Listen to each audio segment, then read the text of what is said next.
Se você acompanha o Entre Planos há algum tempo, você já viu algumas das formas como os filmes conseguem transmitir mensagens e representar ideias de maneira mais discreta. Seja pelo uso da cor, pela fotografia, pelo cenário. Mas hoje eu quero falar de outro desses recursos nos quais pouca gente repara: a rima visual. Basicamente, a rima visual é o equivalente nas telas da rima textual. Ou seja, é quando um plano tem uma similaridade visual com outro plano que veio algum momento antes. Mas essa não é necessariamente uma mera repetição. As melhores rimas visuais têm sempre um propósito, que pode variar de acordo com a obra. Uma das razões mais comuns para se utilizar a rima visual é para reforçar as temáticas do filme.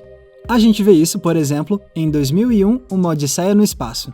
Na cena em que o monolito aparece pela primeira vez, uma das primeiras reações de um dos macacos ao se aproximar do objeto é tocá-lo e depois retirar a mão. Mais tarde na história, a gente tem a cena em que os astronautas encontram o monolito. E então a gente vê um deles repetir o mesmo gesto do macaco. Com essa rima visual, o Kubrick nos relembra da conexão entre os humanos e os macacos, algo que ele já tinha estabelecido antes com o famoso match cut do osso. Dessa forma, a rima visual de 2001 fortalece a coesão dos grandes temas do filme, mesmo que sutilmente. Outro diretor que utilizou a rima visual para reforçar temáticas é o Robert Zemeckis, na série De Volta para o Futuro. E o interessante é que ele estabeleceu rimas visuais entre os filmes da trilogia. O melhor exemplo que a gente pode apontar são as 3 cenas em que o Marty desmaia e depois acorda num quarto escuro, achando que está no presente para depois descobrir que, na verdade, ele está em outro período histórico. Com essa rima visual nos 3 capítulos, Zemeckis alcança 2 resultados. Em primeiro lugar, ele estabelece uma grande coesão narrativa que engloba a trilogia. E, em segundo lugar, ele volta a abordar uma noção central das tramas de Volta para o Futuro, a dos ecos temporais, que fazem eventos se repetirem em diferentes pontos do passado, presente e futuro. Outro motivo comum por trás do uso de rimas visuais é nos fazer entender melhor os personagens e as perspectivas deles.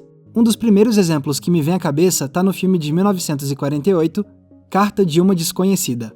Nele, tem uma cena em que a protagonista Lisa vê Stefan, o homem que ela ama, chegar em casa com uma mulher, o que deixa ela arrasada.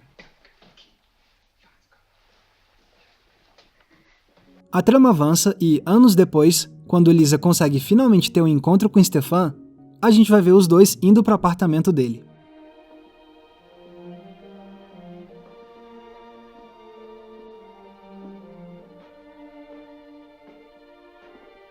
Reparou na rima visual? Aqui, o diretor Max Ophüls usa esse recurso para traduzir as intenções de Stefan. Por mais que nesse momento a Lisa ache que ela é especial aos olhos de Stefan, logo ela vai descobrir que não passou de apenas mais uma para ele, exatamente como tinha sido a mulher da cena anterior. E o diretor já tinha nos indicado essa semelhança de status entre as duas moças, usando apenas a rima visual. O filme sul-coreano Old Boy também criou ótimas rimas visuais para representar o estado emocional do protagonista. Logo no começo, a gente vê esse quadro pendurado na parede dele, que diz: "Ria e o mundo vai rir com você. Chore e você vai chorar sozinho." Agora repara como o homem da pintura tem um semblante dúbio. Parece que ele tá rindo e chorando ao mesmo tempo. Pois bem, a gente vai ver Dae-soo reproduzir exatamente a mesma expressão no fim do filme. Com essa rima visual, o diretor Park Chan-wook traduz a instabilidade emocional de Dae-soo. A gente vê ele com o rosto de quem tá rindo e chorando ao mesmo tempo porque agora ele tá dividido entre a felicidade e a tragédia. Também é comum ver filmes que vão utilizar a rima visual para trazer contrastes. A gente vê isso claramente em Ponte dos Espiões, de Steven Spielberg. Em determinado momento, o Donovan tá em um trem em Berlim, até que ele vê isso.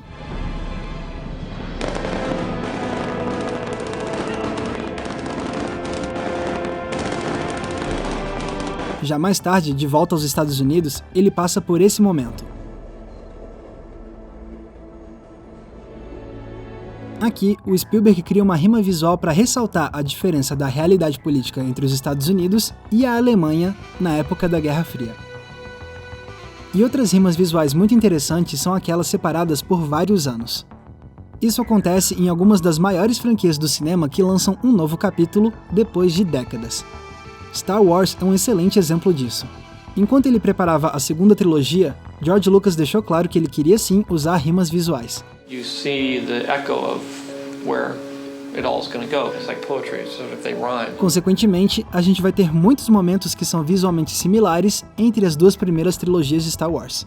E um editor chamado Pablo Fernandes fez uma compilação para demonstrar isso. Dá só uma olhada. A gente vai ver o mesmo acontecer com o último Indiana Jones, que apresenta rimas visuais com a trilogia original. E isso acontece também com Jurassic World. Nesses 3 casos específicos, fica evidente que a rima visual é um recurso para mostrar algo familiar ao público que acompanhou os filmes mais antigos. A ideia aqui é apelar para a nostalgia, ao mesmo tempo em que se faz uma homenagem aos capítulos anteriores. Então já deu para ver que a rima visual é um dos mais fascinantes recursos da linguagem cinematográfica. É aquele tipo de detalhe que demonstra um cuidado do cineasta em usar a imagem de forma inteligente para contar uma história.